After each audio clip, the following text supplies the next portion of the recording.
Scott Carpenter was one of the Mercury 7 astronauts and the second American to orbit the planet in a spacecraft, but his mission is often recalled incorrectly, and we've been trying to set the record straight. And today we continue to do this by talking to his daughter, Kris Stoever, and researcher Danny Parker to learn about a new book the two of them are working on about this very subject. We love hearing from you, so please let us know what you think. You can do this via our social media pages at Space and Things Podcast on Instagram, Threads, and Facebook, or via the contact form on our website. And please consider joining us over at patreon.com/Space and Things. But right now, enjoy episode 165 of the Space and Things podcast. Oh my God!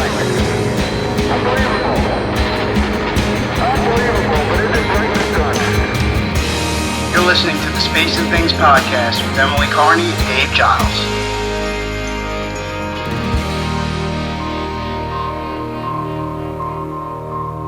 I'm Emily Carney. And I'm Dave Giles, and welcome to episode 165 of the Space and Things podcast. I'm still away in the US this week, so this episode was pre-recorded a few weeks back, but I'm back next week and we'll have a full update on what's been catching our eye in spaceflight while I've been away.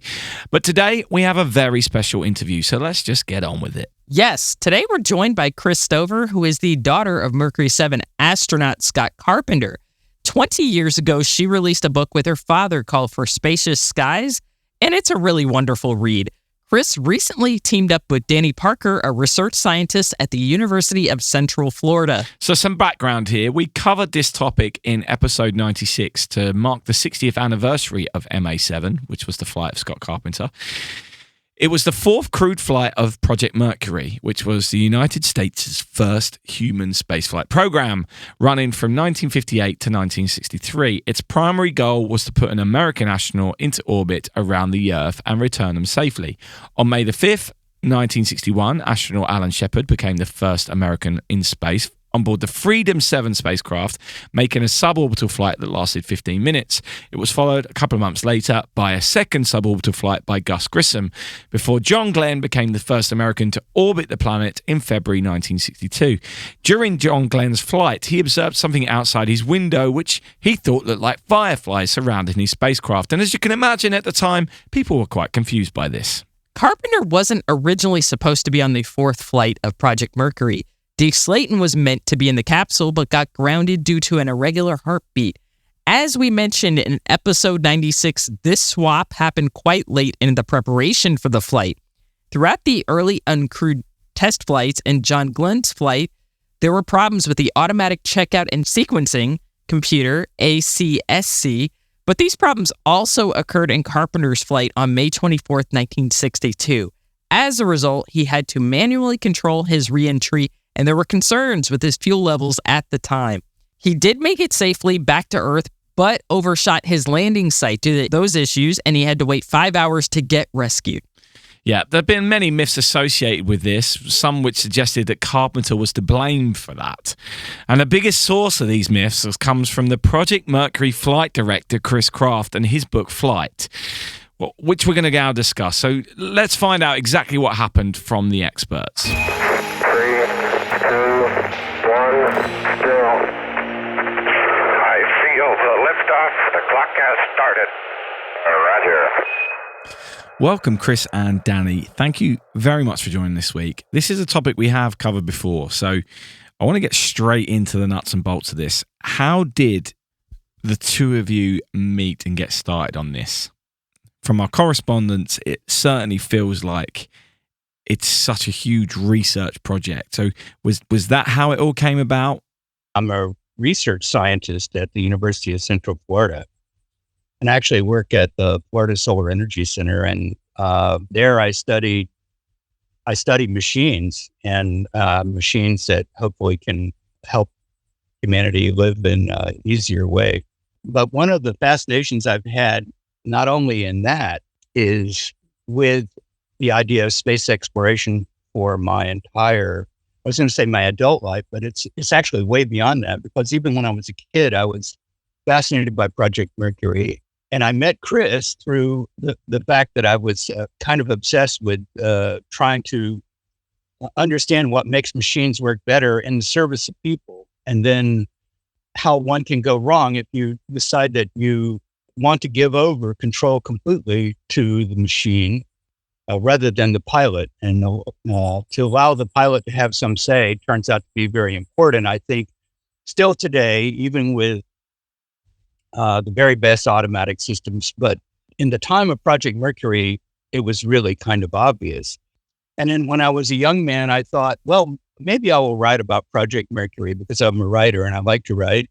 And I found the great illustration of the problem of giving over control from the pilot to the ground or to machines in the flights of John Glenn and Scott Carpenter. And so I came in contact with Kris.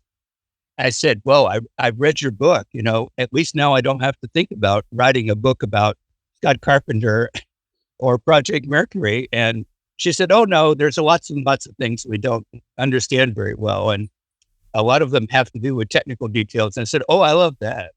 So it's 3 years later, and I've been working on this book. It's called Aurora. And since I'm a researcher, we've been digging really deep into everything I can find out about Project Mercury as a reappraisal, really. And then also reappraisal of the flight itself of Scott Carpenter MA7 in May 1962. I'm really having fun with it. The research project that just keeps on giving. This brings us to my question here. As we know, as many of us know who listen to this podcast, spaceflight is full of myths and legends. And one of the biggest myths involves Scott Carpenter's Aurora 7 flight and how and why it ended the way it did. So first, why do you both think this story of, and I hate this phrase, but quote, the man malfunctioning, even though it's been debunked and it's going to continue to be debunked with your new book, why do you think this is so attractive to some? There were a couple of things at play in May 1962. One was the enormous excitement around orbital flight, honed to a very fine edge by John Glenn's success in space, the emotions of the time, the space race, the deadly stakes at the peak of the Cold War, and the overwhelming presence of a dynamic young president in John F. Kennedy. And everyone was vying for his attention, for federal dollars, the mini victory within the space program that would feed into larger geopolitical victories. So at the time, in the moment, because of the confusion, first of where my dad initially was for about 5 hours, it was 5 hours delay in the pickup, but they knew where he was within about 2 hours. So there's the confusion in the moment, and then absolute joy and elation. Isn't this exciting? Look at our hero. What brave Americans, another victory in space. And then it was really, in terms of press attention, it was really on to, before the machine itself had been analyzed for malfunction, it was really on to Wally Shepard's flight in October and the preparations for that. So the insidious nature of the malfunction, which was difficult to implicate in the overshoot initially, created opportunities for bad-mouthing. Bad-mouthing that happened at a very stealthy level, and then as institutional politics took place, because we're moving from Langley Air Force Base to Houston in that very moment. And people aren't at their desks. And people are jockeying for the best offices and the Carpenters are in Colorado on vacation. And people established a narrative that would create a trajectory for their future careers at NASA, at the expense, say, of Carpenter, who wasn't much of an infighter. Yeah, I'd say he wasn't an infighter at all. Scott Carpenter had faith that if you performed well and you did so with a genuine motivation, that it would eventually be recognized and you would be rewarded for that. There were problems with Capsule 18, and the two largest problems There were some others, but the two largest problems were the pitch horizon scanner was malfunctioning, and it was sporadic, the worst kind of problem. And then the other was that a new system for controlling the high thrust thrusters had been added about 3.5 weeks prior to launch. It's called double authority, which was John Glenn had mentioned that he felt that the thrusters in his flight had seemed, quote, mushy. And so the McDonnell engineers said, oh, we can fix that. And the way to fix that was to gang the high thrust and low thrust thrusters together so that you move the stick, the control stick, more than just slightly. You'd engage essentially a hot rod mode, is what I would call it. It's what it really, double authority was hot rod mode. But there really had been no training with this. And I'm sure on the ground, I haven't found the archival trace of it, but I will. There was awareness pretty early on that system was a problem, and in fact, it was changed. It was the number one thing to change between Wally Schirra's capsule and Scott Carpenter's capsule was to provide a switch to turn off double authority because it was found to waste fuel at a prodigious rate. So those two problems fed into each other. And then the other thing to be aware of is that Scott Carpenter was determined to complete the science that John Glenn had been unable to do because of trouble with the ASCS system in his flight. He was determined that he would follow the flight plan that he'd worked up with people both at NASA and also people at MIT to make MA7 a real science mission rather than just an engineering test mission. And that meant a lot of manual control, and that was in the flight plan. Of course, using the manual control, you're going to be using a lot of fuel to be able to carry out maneuvers for the photography elements and for the other things. So much so that the ground control warned Carpenter on the cusp of the second orbit that he needed to conserve fuel. And this he did. In researching Scott's life, I'm kind of impressed by his skills as a horse rider. He knew how to hold the reins to allow the horse just to move along without any particular effort. And with the capsule, he just put it in drift mode. He said, this is really quite nice. Of course, he was unable to complete some of the science in the flight plan because of that, but he was using no fuel during that time. Yeah. He enjoyed drifting flight. And he said, there was concern that the astronaut might be disoriented or would have some trouble with motion sickness because of the concerns from the Soviet Titov flight. But he said, I had no trouble at all. It was quite enjoyable. And it was enjoyable to find yourself facing various directions and so forth. But when it was time during the third orbit to prepare the capsule for reentry, he accidentally struck the side of the hatch while moving some items inside the capsule. And when he struck it, a shower of fireflies came out, glistening in the sun from sunrise. And then he was fascinated with this. Of course, everybody was fascinated. And it turns out that regardless of what anyone says, everyone, down to the hard-nosed engineers in the project, were really concerned about finding out about what this phenomenon was about. And so Carpenter felt, I have just figured this out. This is coming from it's coming from the side of the capsule, and he whacked on it, and he was able to create showers of them as he was approaching Hawaii. The problem was, he was to be going through the pre-retrofire checklist during that time. And so he was behind when he reached Hawaii, and then he turned on the automatic system. Remember, he'd been drifting. And when he turned it on, it promptly faced the capsule down enough so that you were just kind of staring at the Earth below. And it's like you're supposed to be canted at a 34-degree angle before retrofire. That's where the problems began. Scott Carpenter was determined to follow his nose relative to being an explorer. He wanted to explore where he was. He wasn't interested in just a machine. He loved machines the same way, I guess, that he loved horses too. On the other hand, the horse is going to take you to a place where you can pioneer, where you can learn something new. And he felt that the Mercury capsule was going to take him to a new world, and he was going to find out what this world was like. And that was his motivation. He was determined to do science, and he felt that he would be rewarded for that. In fact, it worked kind of the opposite way. after, especially from Chris Kraft, he was dunned for his performance when in fact the astronaut trainer, Dr. Robert Bose, said it's just the opposite.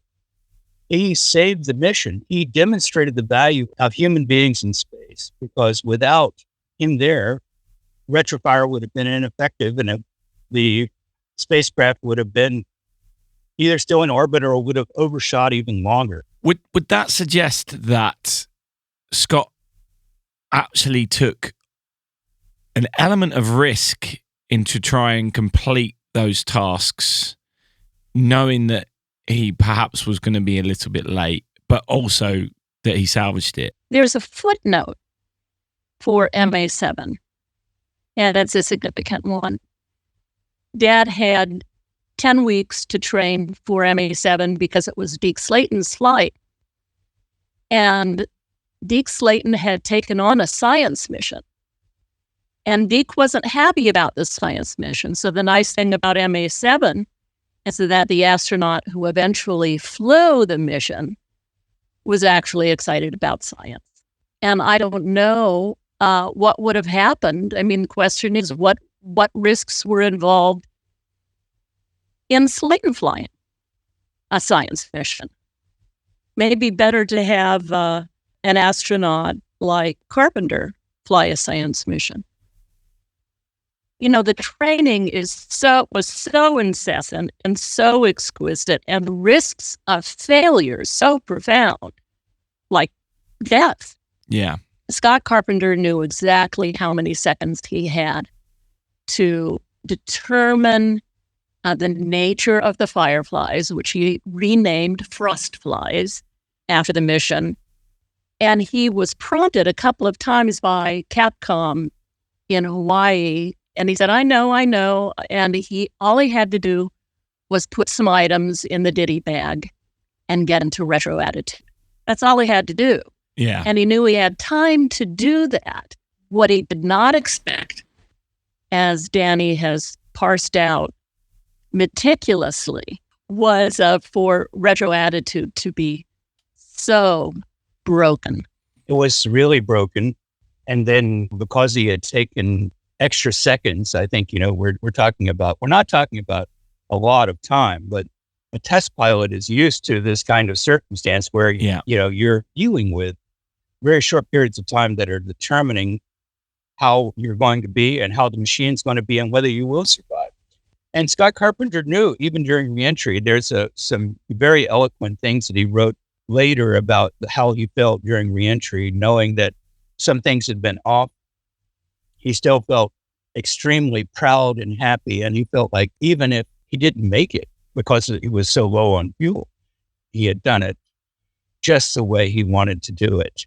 And if you understand what happened with the automatic system, once the automatic system failed, and there was a very short period of time to try to put the capsule into retro attitude, since the ASCS system was malfunctioning, he fought with it to try to put it back into retro attitude. And then Alan Shepard over California suggested something that we'd all know today, which was not called that then: turn it off and turn it on again. Turn the ASCS off and then turn it back on. Now we call that a cold boot. So Carpenter agreed to do that. He did that, and it promptly put the attitude of the spacecraft facing down again. So he says to Shepard, we're going to have to do this manually. And Shepard basically says, okay, you can do it. So he tells him, remember that you have to select bypass for certain things to be able to get the retrofire sequencer to go off automatically, and probably saved Carpenter a few seconds with that because he had not remembered that at this point. And he'd also fought with the ASCS system between Hawaii and California and burned up a lot of fuel that way, and had left the manual system on with fly-by-wire on at the same time. This was the only mistake that I can find that he made, and he readily admitted. But we're not talking about an average situation. We're talking about a crisis situation for a pilot. And so you can say, well, one should never make mistakes. This is a good plan. But if you're in a situation where you're under extreme time pressure, and you have multiple things going wrong at once, you're fortunate to be able to pull things off. Someone once said to John Young, what would you do if you had this serious problem and this serious problem and this serious problem? Young said, I'd relax because there's no reason to die tense. So you can make up circumstances that are not recoverable for a pilot. But Carpenter was confident in the wisdom of Max Faget, who said that with very little fuel use, the Mercury capsule, if you had the blunt end forward, it would assume proper reentry attitude. He was confident that Faget was right, and Carpenter was proud of this. Later, he said, I proved Faget right. I proved it was right. So where do the problems with Chris Craft start then? And is Mission Control to blame for that in any way? Their reaction to what was going on while Scott was in space? Anything that we can read into that at all? To be honest, Craft himself said, and it's also in his book, but it's also all over the place in the documentation, that up through the third orbit, MA7 was the most successful flight flown thus far in Mercury. Everything was being done extremely well. The higher fuel consumption than anticipated over the first orbit was a problem, but then that had been recouped from drifting flight, and there was about 42% both automatic and manual fuel remaining at that point, which is, if you look back at Glenn's flight, precisely the amount of fuel he had at that point too. So what caused him to change his mind about MA7 and Scott Carpenter's performance? In my mind, it's because on the ground, there was panic set in after the problem over Hawaii.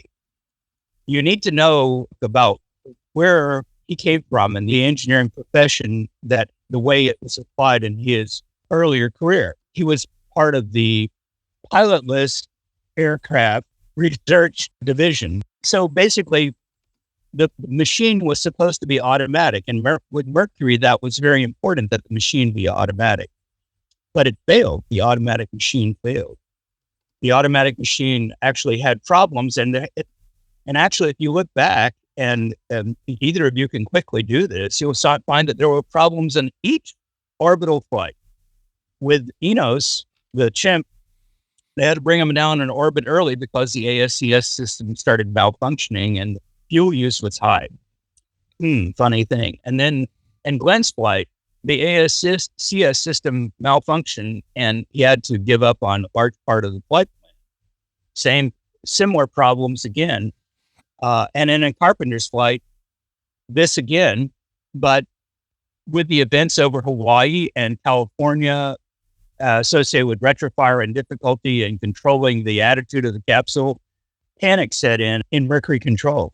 There are various reasons for this, and some of them dealing with early telemetry of the biomedical telemetry that Stan White was receiving in Mercury control showed some erroneous data. And then also Carpenter was fond of a way of dealing with high G on reentry. I don't know if you both know about this, but he would tighten his abdominal muscles and bark like a seal. And this was very effective at keeping blood in your head. And it was actually called the Carpenter bark, or the Carpenter grunt by Dr. William Douglas. But anyway, guess what it did to the telemetry data? It created really strange things to see on the telemetry data. So they were looking at the telemetry while he was coming back, and it's like, is he having a heart attack? Is he dying? What's happening? Wow. And I think Kraft even writes about this in the book. He writes about, there was concern that was Carpenter having a heart attack? He wasn't having a heart attack. Carpenter was fine. He was just dealing with high G forces the way he did. And then after, of course, and he did say that son of a bitch will never fly for me again. He did say that was overheard by others at Mercury Control that I've interviewed. And he was very proud of that. He was determined that the control was going to lie with the ground and not with the astronaut. And he had also the terrible fight with Werner von Braun on this point, who said, you've got to be crazy. If astronauts are at the moon, there's like more than a second delay in terms of radio transmissions. And at Mars, you're talking about long periods of time. The astronaut, the pilot, must make the decision. And Kraft never yielded on that point, but he was very vehement that, he wanted the control to remain with mission control and not with the astronaut. And if you crossed him, he would get rid of you. Yeah, I won't get too far into this because it'll make me mad. My blood pressure's up. Carpenter does not get a fair shake if you read certain space memoirs that we've referenced thus far. But he was actually probably one of the more intellectually and physically prepared Mercury 7 astronauts. I think he was probably in the best shape of all the Mercury 7 guys, honestly. So tell us a little bit about how uniquely qualified he was to make this space flight. I'll say a few words first to take some of the hyperbole out of my dad's fitness. John Glenn was amazingly fit.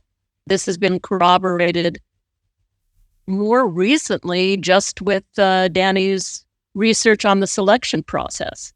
And Dad pulled down some high scores in the cardiovascular, some of the cardiovascular tests. He was a great gymnast. He was coordinated. He trained all the time because he knew that training would save him in any situation. You train, you train, you train.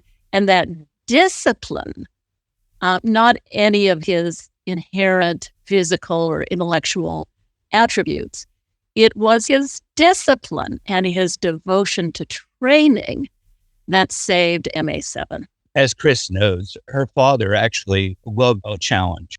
And his upbringing on the Rocky Mountain front, his grandfather, had imbued him with this idea that if the going is tough, then it's good.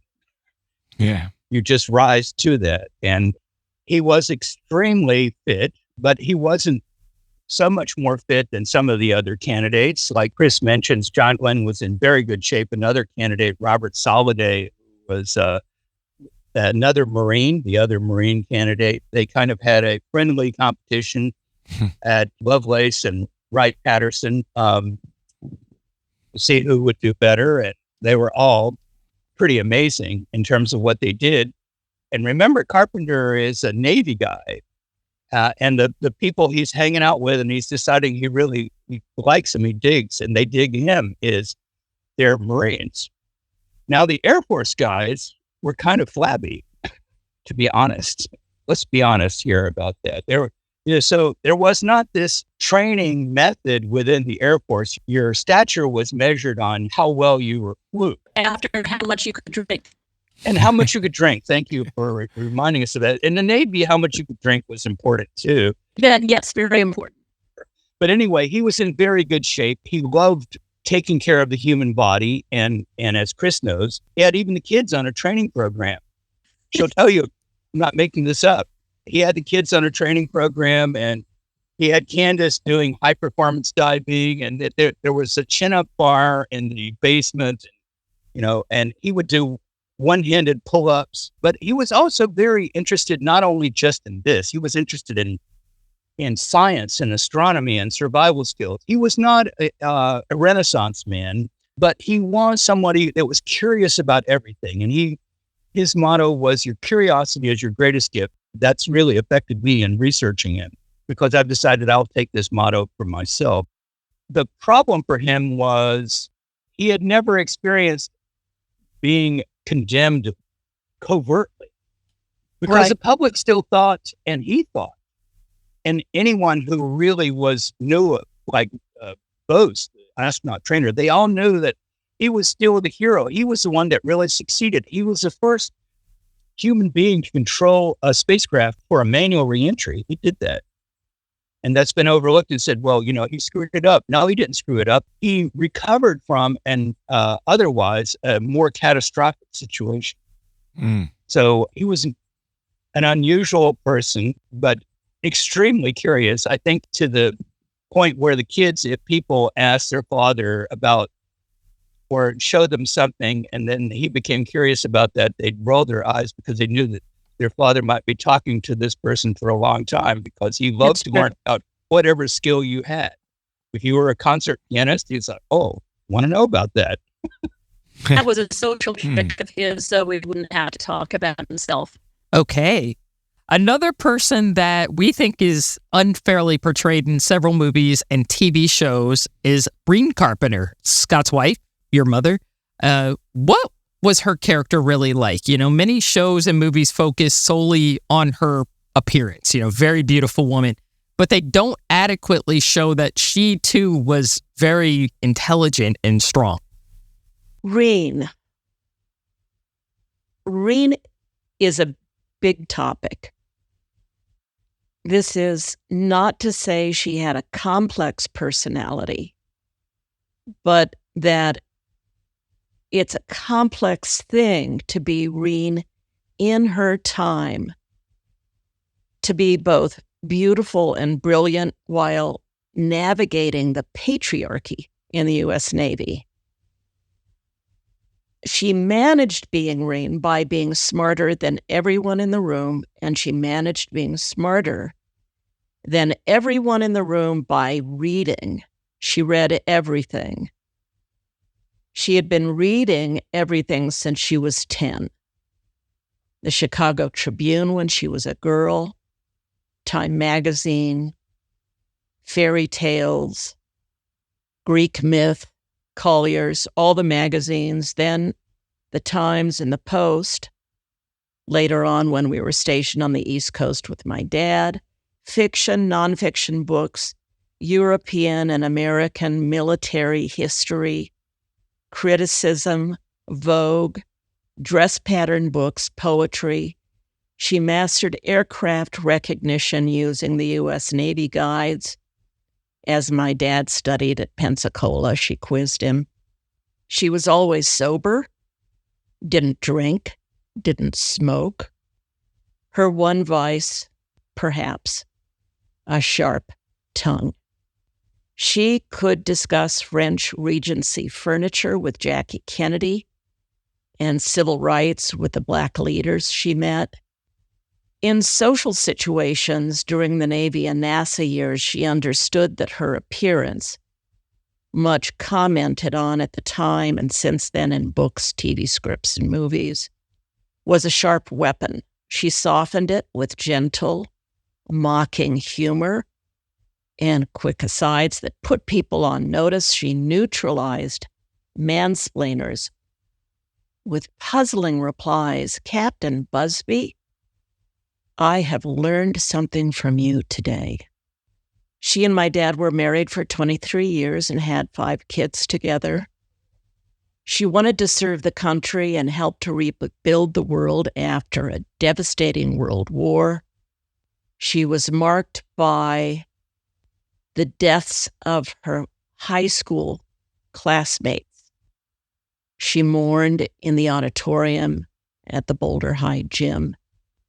And she served as half of a career Navy couple during the Korean War, during the McCarthy years, Project Mercury, which finally afforded her a stage she could fill with her camaraderie, writing, an example for other women emerging mid-20th century.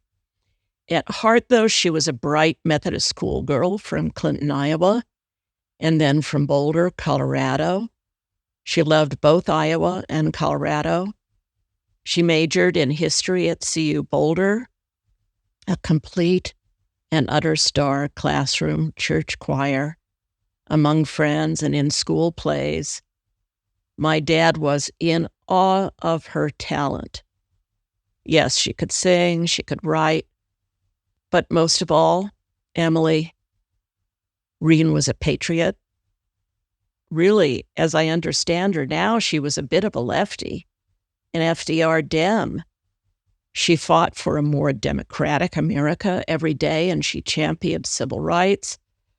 Of course, she was busy raising 4 children, but she wove her political values into every aspect of our education at home. She asked us to be proud of our country and to be proud that we could represent our country as her children. That was one of her core values, really, service to country, at home, in the community. Was she beautiful? Could she sing? Could she write? Yes, she was all that. But first of all, she was a patriot. That's really Oh, fascinating. awesome. That's really fascinating. I have a little dust in my eye. I apologize. So I'm going to pivot. I love Reen. I'll be honest. I've sort of, I love her. I'm honestly obsessed with her. So I thought she was everything. She was a star.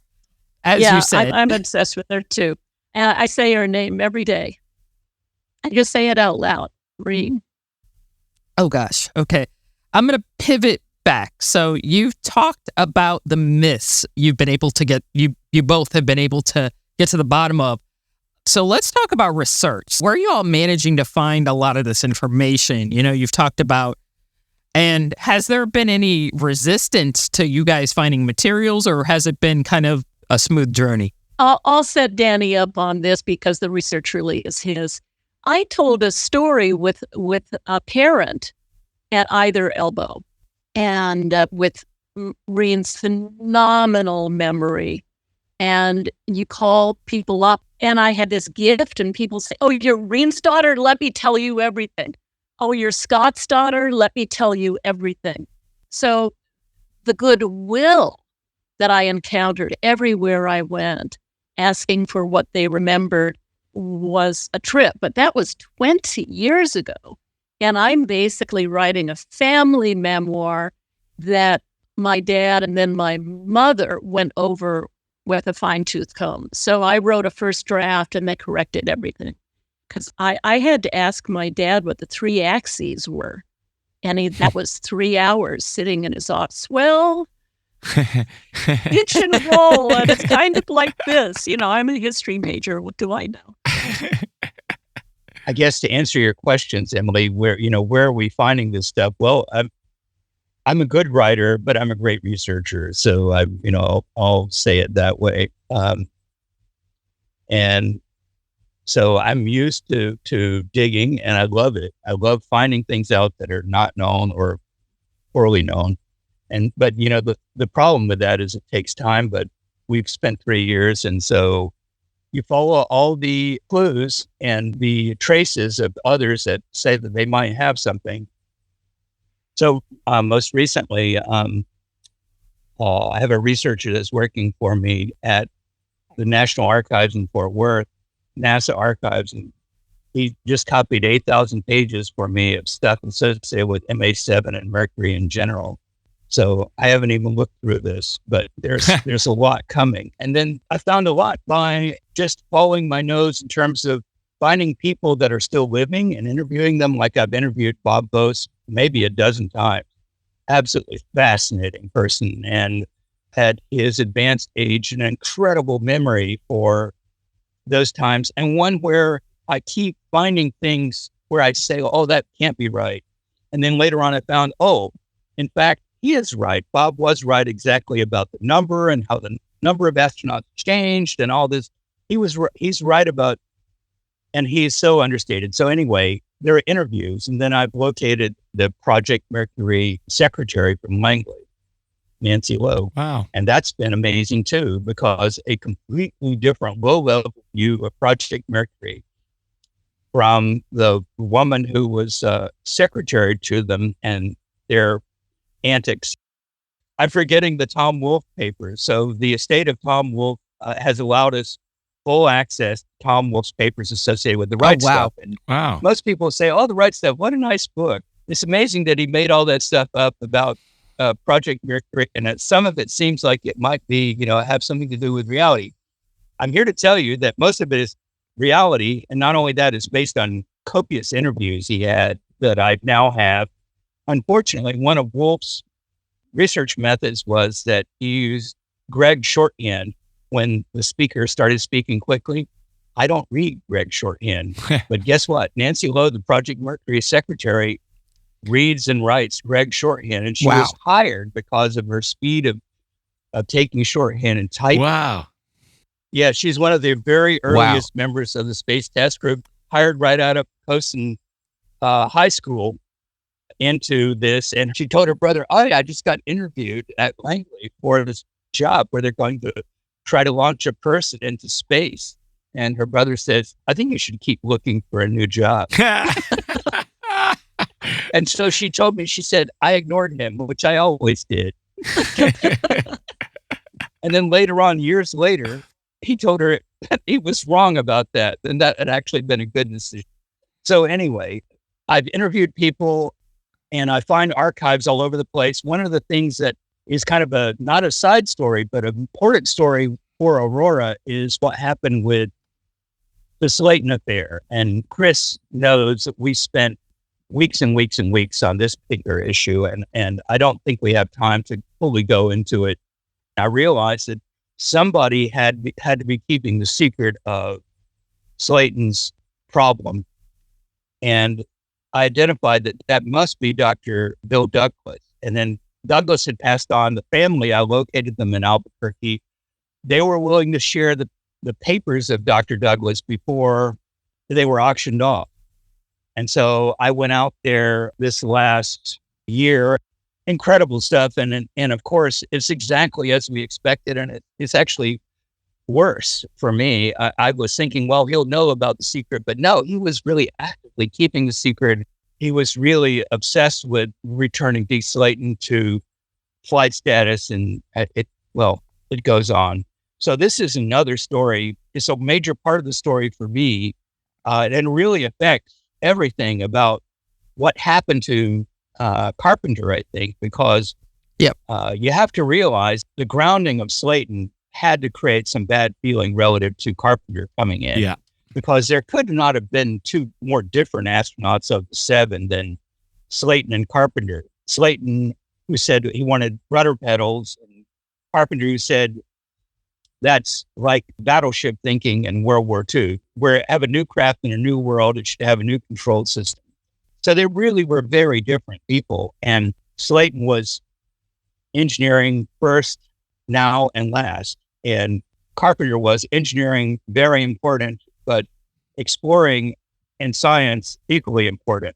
But relative to resistance from archives, I've been worried about it relative to the Slayton affair, but because I'm dealing with the cardiologist in Houston with NASA now, and I won't name him because I don't want to give myself in more trouble or get him in trouble. But anyway, so far, no problem. I have actually confessed to him my concern about the fact that I'm going to out the story, and I am not really wanting to. It just has to come up that way, which is that NASA had a cover-up associated with the Slayton affair, and it was quite active, and it went on, and it had real ramifications to what happened in Mercury, and it also created bad feeling within the team of the 7. And it was actually Nancy Lowe looks at it as that was a split. They were never the Bobbsey twins or the Boy Scouts or whatever you would say about the 7. They were never like that. It created the schism that is apparent after the Slayton affair. But that NASA, the cardiologist is like, no, I'm not opposed to this. We should make sure this doesn't happen again. That's his perspective currently. And that's fine for me. Because remember, in Mercury, no one knew anything in 1959. No human being had ever been in space. There was a large group of doctors who believed that you would have severe problems in orbit and weightlessness. And now, of course, we say, oh, yeah, no, don't worry about that. You can stay in orbit for a year. You'll be all right. But no one knew that then. There were doctors who said that your eyes would lose shape after about 5 minutes. You'd be in excruciating pain and unable to see instruments or do anything. You'd be incapacitated. So in Mercury, there was the retrofire sequence was set up so that it was automatic. You could use a fist, punch it, and you were going to come down as soon as it could put you down. John Glenn carried an ampule of morphine on his right knee on his suit, and you were to self-inject yourself and hope you made it. That was the idea. Because the Russians were sharing nothing. Anyway, I'll stop there. But no one knew anything. That's absolutely crazy, isn't it? Kris, obviously, I'm a big fan of the first book. I love it. I've got a copy up here, which I've read. I must have read about 3 times. Big fan. So what really is different from that book to this new book? I know that was probably more of a detailed account of his life than this one was more mission focused. But when are we likely to see Aurora as well? Boy, wouldn't I like to know? Yeah. So you're talking about For Spacious Skies. Yeah. Yeah. Happy 20th anniversary for that book. I want to mention that the book proposal was a lot different from the book that actually came out, because I fell in love with the sort of ancestral story of the Carpenters and the previous family's Colorado history, pioneering, all of these themes that my mother articulated with Loudon Wainwright in the Life magazine coverage. My dad's people were pioneers. Dad is a fifth-generation Coloradan with roots in colonial New England. So it's a wonderful American story. I was telling it, and I thought, well, I'll have a chapter on the flight, and then we'll talk about the Sea Lab project. But two terrible things happened to me in 1999, and was it 2001?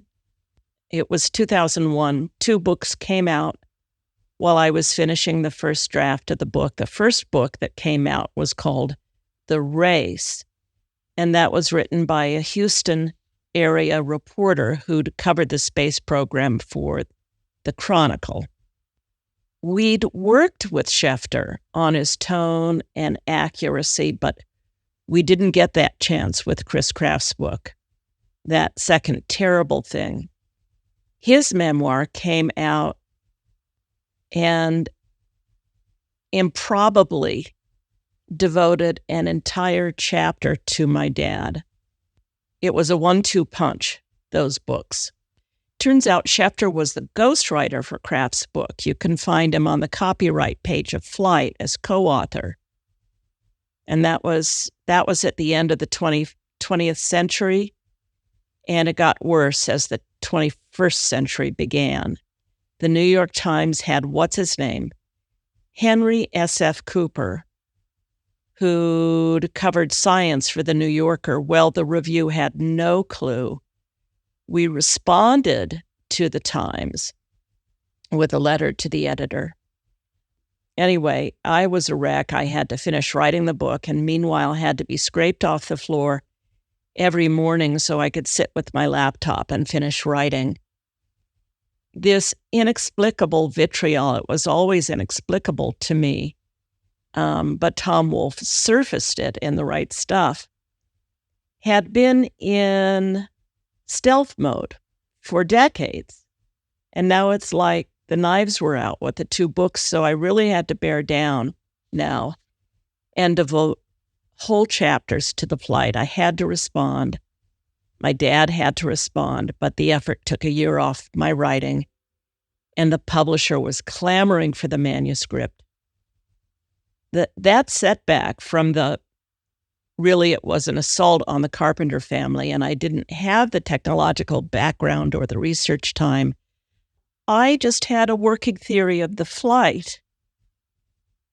Nothing new, really, but it was from Dad, and it was rooted in his own account of his space flight. So that's the difference in the two books. Mine, For Spacious Skies, and Danny Parker's Aurora, between my family memoir and its working theory, and Danny's account, which expounds on a whole host of stuff we didn't know when we were writing the book. Danny writes more about the last-minute grounding of Deke, more about the condition of Capsule 18, more about the malfunctions, and there's much more about the personnel turmoil at NASA. The entire episode associated with Kraft and his reaction, and then how his campaign. One of the things in the response to the New York Times that Kris mentioned was, this fight occurred a long time ago. Why is Kraft still punching?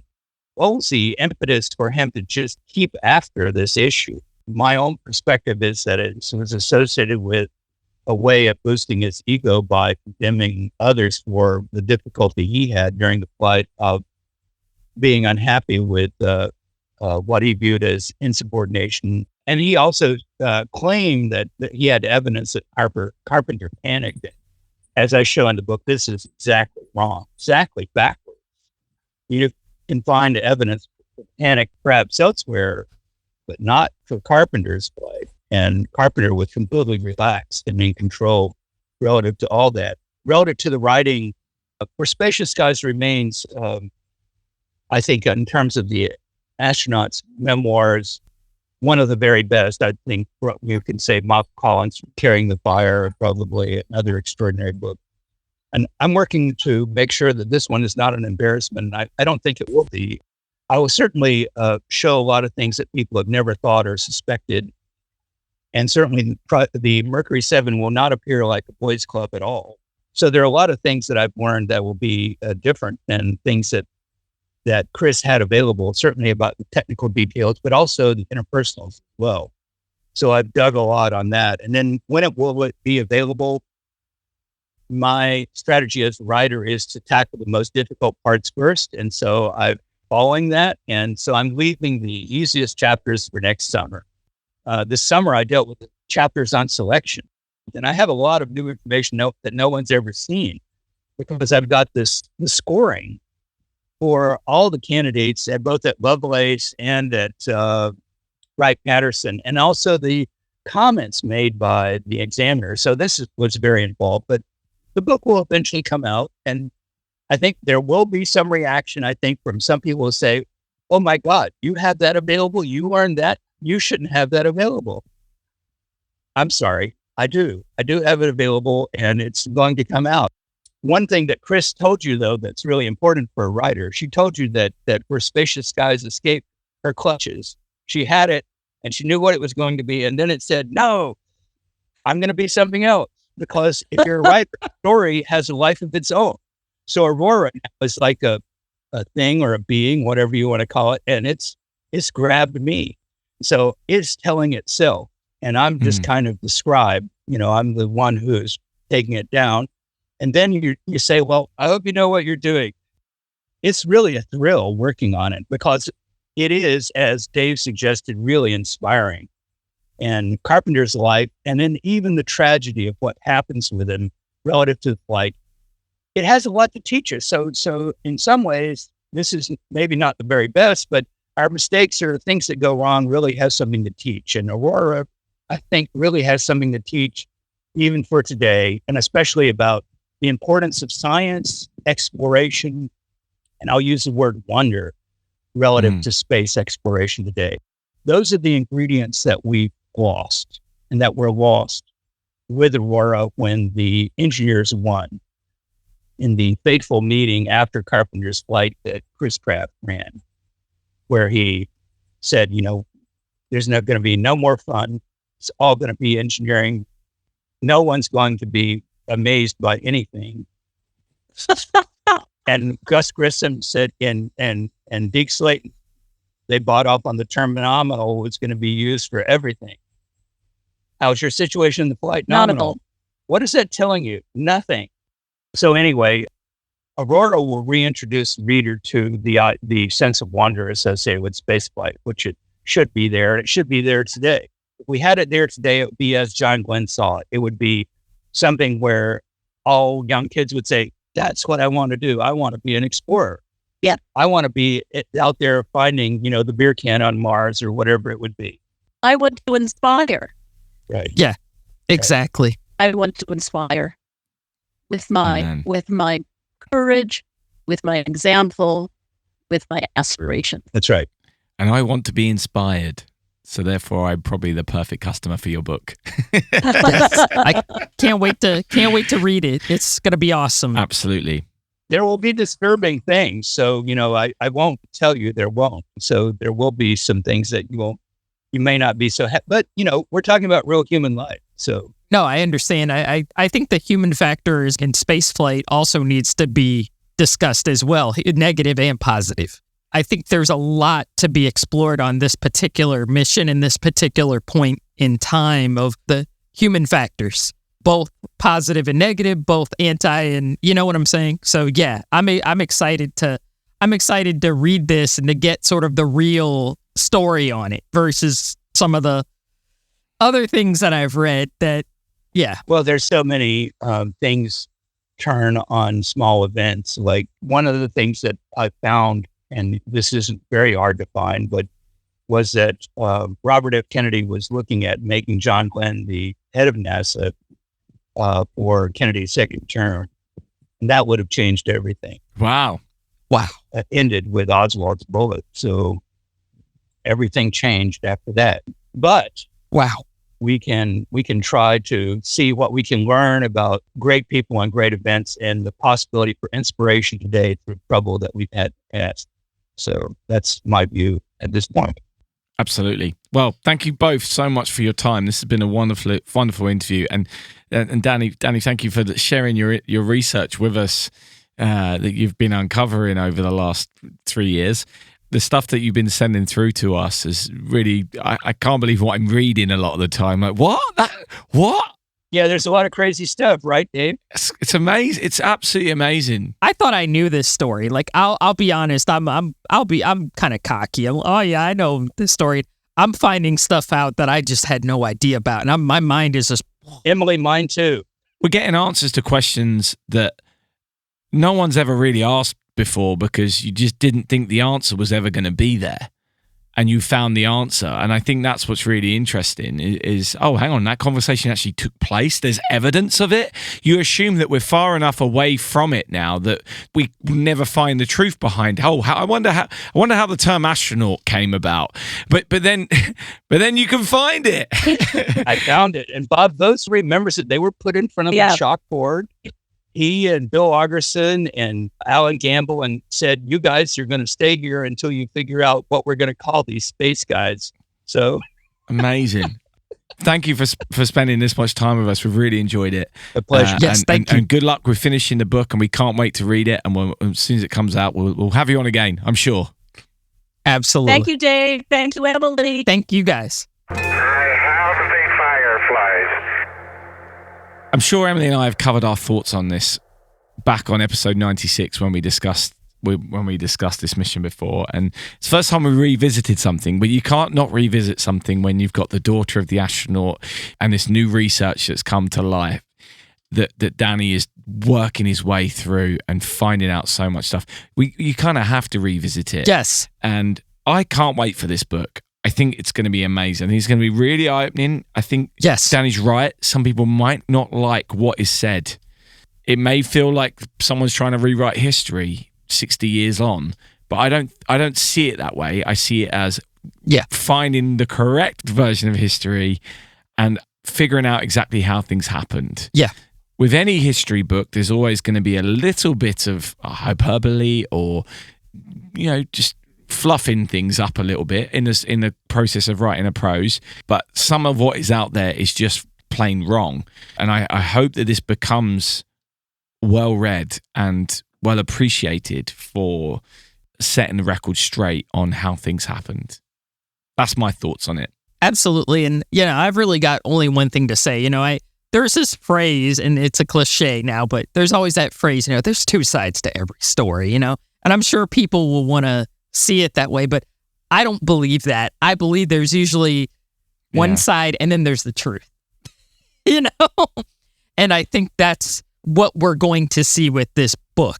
What you've been told about certain things, and then there's what really happened. And I think it speaks to both Kris and Danny, the research that they're doing. We're going to find out what was really happening. And the answer is simple and complex at the same time. I just can't wait till it comes out, man. It's going to be a blockbuster, and I'm really looking forward to this book. Yeah. It's going to be a good one. So that's really all I've got. Yeah, hopefully we'll still be doing this by the time it comes out. It's going to be a long project. You got that many pages, 8,000 pages he said he had copied recently from the archives. I mean, that's just an insane amount of stuff to have to go through. That's a lot of work. Isn't it great that someone is doing that? Yes. And what are other people doing when they're writing their books? Why have they not? Maybe they have gone through a lot of pages, but there's been a lot of books written about Mercury. And I can't imagine there's many that would have been as well researched as this one. I apologize if I've upset someone who's written a book about Mercury who has done the same amount of research. But, we speak to someone like George Leopold, who does an incredible amount of research. His Gus Bussenbrook is fantastic in the book they're working on, Apollo 1. And then you talk to Danny in the amount of research he's doing for this. I love that. That's what I want. That's what Yeah. I want it to be based on, the original Exactly. documentation as well, not the research being, I read a book that said this. Well, yeah, but that could be based on an incorrect truth and an incorrect truth and an incorrect truth. Like when you look at references within books, sometimes you're like, hang on a moment, you based it on that account? Yeah. Ooh, not Which sure. is flawed. So obviously, I do feel like it's really important that we debunk the myth that Carpenter was to blame for this.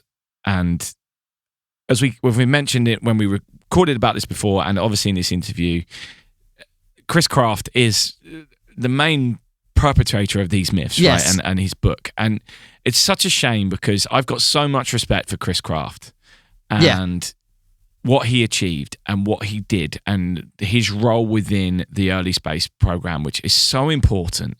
And it's difficult to think of anyone who could have done that like he did. And to have that alongside the fact that I know he was petty.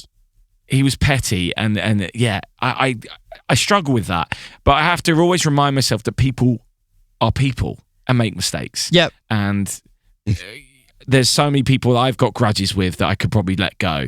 And Yeah, so exactly. on and so yeah, forth. I'm the same way. Chris Kraft isn't here anymore to answer to this, and so it feels sometimes when we lay into him about this, I sometimes feel like, are we being a bit harsh? But at the end of the day, my grudges don't affect the history of spaceflight.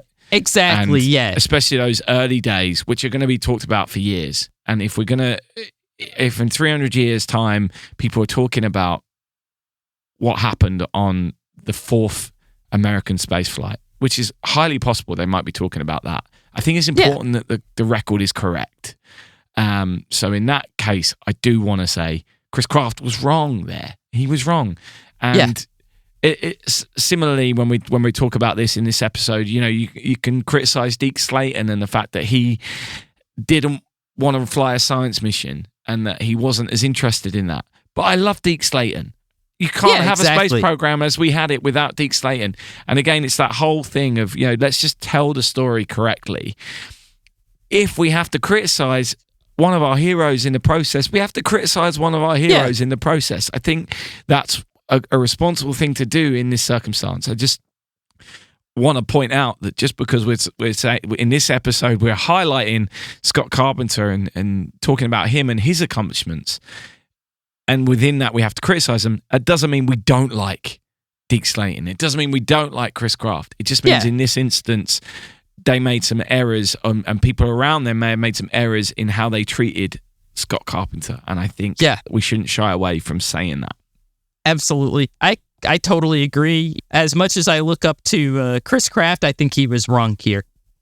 He was absolutely wrong in this situation. That doesn't mean I don't I still admire him and I still respect a lot of his decisions, but I feel like in this case it was kind of a personal thing. And I stand with what you said, basically. We're not trying to drag down Deke Slayton or Chris Kraft. We're just trying to tell the truth here. We're just trying to say what actually happened versus, maybe somebody's opinion of what happened. That's all. Yeah, absolutely. As always, details in the show notes of how to follow Danny and Chris on social media. And as we said, when that book is released, when we've got more information, we will definitely be letting you know all about it. It's no secret that space is hard, but finding space and things isn't. You can find the podcast on all major platforms. Okay, that's it for this week. As I said at the start, I'll be home next week, so we'll be able to do our What Caught Our Eye in Space This Month feature then. Thanks to all who continue to support us on Patreon. Please consider doing so if you haven't already. Just head over to patreon.com/space and things to find out more. And thanks to all of you who continue to share the podcast on your social media pages or directly with your spaceflight loving friends. It really means a lot, but don't forget, in space, no one can hear you mean. This has been the Space and Things podcast. Thanks for listening. New episodes every Thursday.